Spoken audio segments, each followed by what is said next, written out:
Good afternoon, everybody, and welcome to the Israel Brief, brought to you by Lay of the Land, and I'm your host, Rolee Marks. And as we do every day, we're going to take a look at some of the top stories making news headlines. And it's been a week of a lot of reporting about anti-Semitism and anti-Semitic incidents, especially across Europe. And yesterday we spoke quite a bit about France and the marches taking place across the country in protest of growing anti-Semitism. Today we're going to look at the UK, and in particular the exodus yesterday of 7 Labour Party MPs who broke away from the party to form a new group called the Independent Group. Now, the most prominent MP in the party, Luciana Berger, she herself has been victim of gross anti-Semitic slurs and has had to enter and exit Parliament under police guard because of anti-Semitic threats. She called the Labour Party institutionalized anti-Semitism.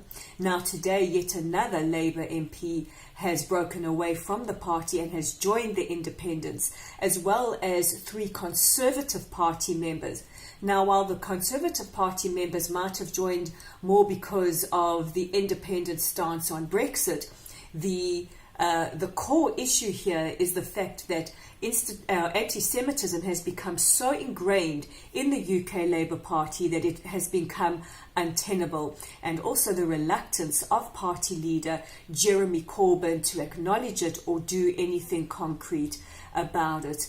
And also news breaking is that the Jewish Friends of Labour, who have been a part of the Labour Party for some 99 years, they themselves are also considering breaking away from the Labour Party because of anti-Semitism. So we applaud these brave MPs for taking quite an exceptional stand and saying that no more will they tolerate anti-Semitism. And just to note that not all of these MPs are Jewish. There are some Jewish members, but there are quite a few that aren't, and we applaud them for their solidarity against this rising hate.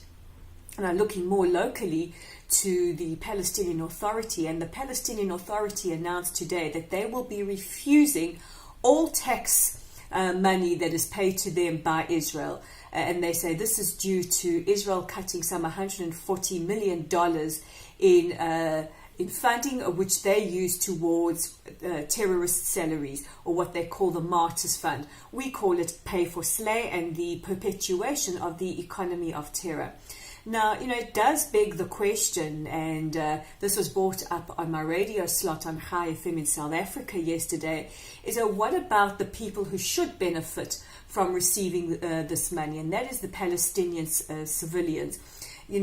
Terror is not working, and the world, and especially the Arab world, are losing patience with the Palestinians for this perpetual cycle of violence.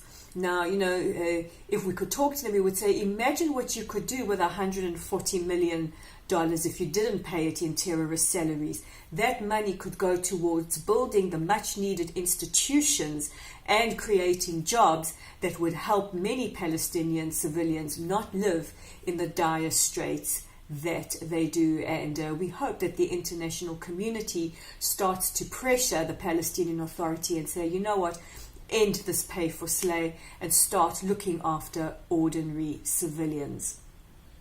And we've also been covering quite in depth the road to the April 9th elections.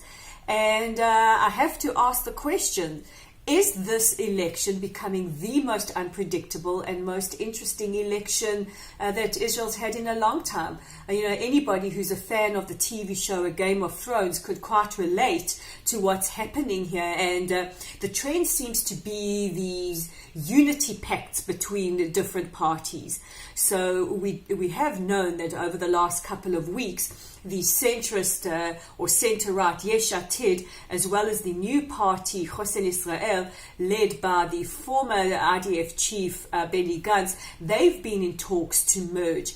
And we've heard from sources that meetings have gone pretty well. And, can we expect a merger between these parties to try and push out the more right-wing parties, or to get more of a vote against the growing right? Now, on the opposite end of the spectrum, we've had the National Union Party form a merger with Habayit Yehudi. These are extreme right parties, or more right parties, and now they are talking to another very right-wing party called Otzma. And while the more moderates within the electorate and amongst some of the other parties are objecting quite, or opposing quite strongly this unity, we do know that National Unity and Habayit Yehudi, who have now lost their two frontrunners, Naftali Bennett and Ayelet Shaked, to their new party, Hayemeni HaChadash, the New Right, they will be wanting to form alliances with other right-wing parties. So it really is becoming quite a tug of war between the right and the growing centre, and many are hoping that the merger between Yesh Atid and Chosin Israel will go forward and will kind of put an end to this right-wing influence over Israeli politics.